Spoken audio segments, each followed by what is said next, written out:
Ravi de vous retrouver. Bonjour. À la une de ce samedi, l'innovation. Le premier salon Grand Ouest Innovation a ouvert ses portes ce matin au Carré Rosengar à Saint-Brieuc. 57 start-up bretonnes y présentent leurs innovations dans le domaine de l'alimentation, du nautisme, du numérique, de la santé.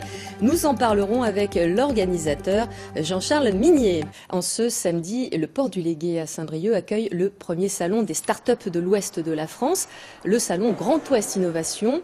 57 start-up présente toute bretonne, un événement grand public pour vous permettre de découvrir mais aussi de tester des innovations qui pourraient bien arriver demain dans notre quotidien. Et cela concerne des domaines d'activité variés comme la santé, le nautisme, la food tech et le numérique. Et on va retrouver en direct du Carré Rosengar Jean-Charles Minier, organisateur de ce Grand Ouest Innovation. Bonjour. On va, si vous voulez bien, commencer par des exemples. D'abord en matière de food tech, innovation autour de l'alimentation. Qu'y a-t-il à découvrir ? Bien, écoutez, on a en fait une dizaine de villages sur ce salon Grand Ouest Innovation et sur chaque village à peu près entre 4 et 6 startups qu'on a sélectionnées. Et si on prend l'exemple du village food tech, donc on a par exemple une société qui s'appelle Vitality qui a conçu des capsules de café pour machine expresso mais avec des vertus soit améliorer le tonus ou pour de l'amaigrissement par exemple. On a aussi une société assez originale qui s'appelle Thibocal qui vous met différents plats dans des bocaux en verre et notamment des galettes saucisses. Donc c'est des choses assez surprenantes que l'on peut découvrir ici à Grand Ouest Innovation sur le stand Food Tech. Et si on prend un autre exemple, celui de la santé, qu'est-ce qu'il y a à voir ? Alors la santé, j'ai par exemple la société Ebaros. Donc c'est une société qui a été développée par un chirurgien qui intervient dans le domaine du traitement de l'obésité. Et il a développé une appli pour suivre ses patients après opération. Donc les patients en quelque sorte s'approprient leur propre santé en informant, en saisissant des données sur une application, sur leur état général, niveau de température, tension, etc. De telle sorte que ça puisse générer ou pas des alertes auprès du corps médical pour inciter le patient à revenir pour un suivi ou alors dire au patient non, c'est pas trop grave et restez chez vous et de ne pas engorger dans ces conditions les salles d'attente. Tout ce qui est on a également la société. Oui, pardon, mais tout ce qui est présenté dans tous ces exemples que l'on cite depuis le début de notre interview, tout ça va faire partie bientôt de notre quotidien véritablement. Voilà, c'est ça. C'est l'objectif de ce salon. C'est vraiment un salon pour montrer l'innovation, donc l'innovation dans l'Ouest et en Bretagne en particulier, avec toutes ces choses qui sont développées par des startups dans différents domaines, que ce soit le numérique, le nautisme, la santé, comme on l'a dit, l'Internet des objets, etc. Et des objets qui vont peut-être, des objets ou des services qui vont révolutionner peut-être notre façon de vivre dans le futur.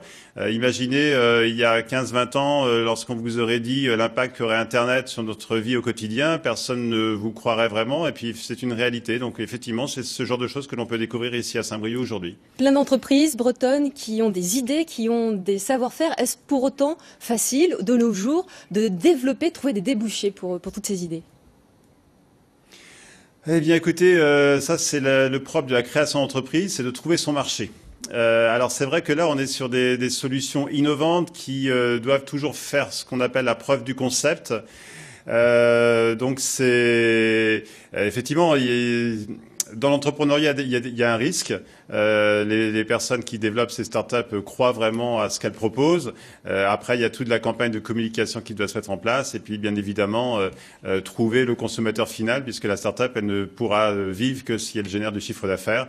Je vais pas vous dire que c'est facile parce que la création d'entreprise c'est un concept qui reste toujours compliqué mais il y a beaucoup d'entreprises qui ont démarré comme ça, petits, et qui sont devenues des grosses sociétés par l'avenir. Merci beaucoup Jean-Charles Minier d'avoir accepté notre invitation et reportage complet sur ce salon dans notre journal de ce soir. Merci. De l'innovation aussi en ce samedi car Saint-Brieuc accueillait aujourd'hui le premier salon des startups de l'ouest de la France, le salon Grand Ouest Innovation. 57 startups présentes, toutes bretonnes, un événement ouvert au grand public pour vous permettre de découvrir mais aussi tester des innovations qui devaient être demain dans notre quotidien. Catherine Basile, Vincent Bars. Maintenant vous allez dans la peau d'un technicien Enedis. Dans lequel il y a... Évaluer les points forts et les points faibles de candidats potentiels. Ce visiteur n'hésite pas à essayer ce nouvel outil de recrutement. J'apprends à installer un compteur Linky apparemment, mais mais c'est sûr. Je découvre plutôt une nouvelle visualisation, mais c'est très perturbant. Ici, chaque jeune société a une innovation à partager et rêve de croissance dans un futur proche. Du nautisme à la santé, de l'industrie à la culture, en passant par l'habitat, la gestion des déchets ou les loisirs, ces startups imaginent les activités du futur. Je télécharge une application, je regarde le tapis, ce qui me donne accès à des différentes thématiques où je vais pouvoir accéder à des programmes faits par des spécialistes du sport et de la santé. Et j'ai plus qu'à suivre mon coach, il est embarqué. Comme ce tapis connecté, la plupart des idées rassemblées dans ce salon commencent leur carrière. C'est le moment d'échanger, de venir humer l'air du temps. Et au niveau du régulateur ou modérateur d'appétit, c'est basé sur quel principe actif? Le principe actif est extrait du safran. Un café accélérateur de bonne humeur, un autre qui promet la minceur. Les piments qui brûlent les graisses. Derrière chaque visiteur se cache souvent un entrepreneur en herbe venu chercher l'inspiration. Je suis porteur d'un projet aussi et donc je trouve que c'est en mélangeant les expériences qu'on arrive à soi-même mieux définir le développement qu'on peut apporter à son activité. Démonstrations, ateliers, rencontres, les entrepreneurs en profitent pour toucher le grand public et enrichir leur réseau. Là, il y a d'autres innovations, donc d'autres secteurs. Je vais faire le tour, je vais voir ce qui peut être intéressant de co-développer. Est-ce qu'on ne peut pas vendre dans certains pays ensemble? C'est mutualiser, aller capter l'énergie des autres sociétés, capter l'énergie des consommateurs, du public, la ramener à la maison et faire encore plus d'innovation. Un premier rendez-vous qui a remporté un franc succès. Saint-Brieuc espère bien renouveler l'expérience l'année prochaine.